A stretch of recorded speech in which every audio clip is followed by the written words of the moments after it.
মালিক রে আমি বড় পাপী, আমি বড় গুনাহগার। ও দয়ার আল্লাহ, আমি 10 বছর তোমার গোলামি করি নাই, আমি 20 বছর গোলামি করি নাই।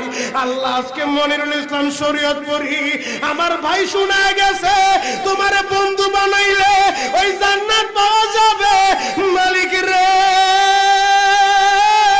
তুমি আমারে দাও না মাফ কইরা। যুবক রে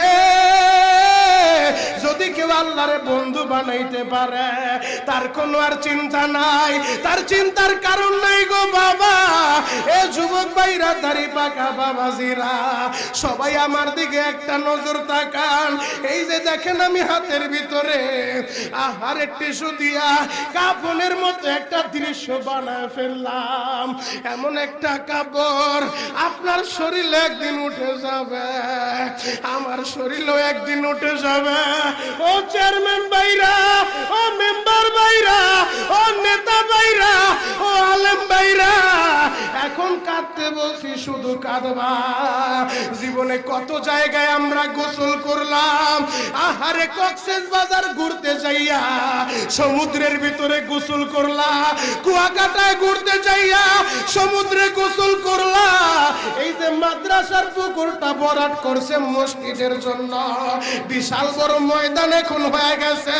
এই পুকুরের ভিতরে কত মানুষ গোসল করছে, আবার পিছনে একটা বিরাট পুকুর হয়ে গেছে, ওই পুকুরে কত মানুষ গোসল করবে।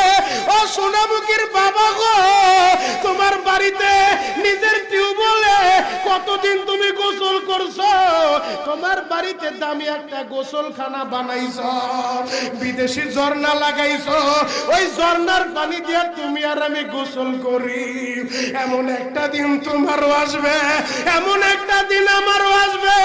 আহার ওই ঝর্ণার পানির গোসল আমার হবে না, পুকুরের পানির গোসল হবে না, আমার আপনার একটা গোসল দিবে।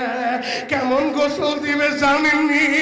বড়ই পাতার হালকা গরম পানি দিয়া আরে মসজিদের কর্নারে পড়ে থাকা 4 পায়ার খাটিয়াটা বাড়িতে নিয়া পর্দা দিয়া একটা ব্যারিকেড দিয়া বড়ই পাতার গরম পানি দিয়া আপনারে আমারে গোসল দিবে গো বাবা।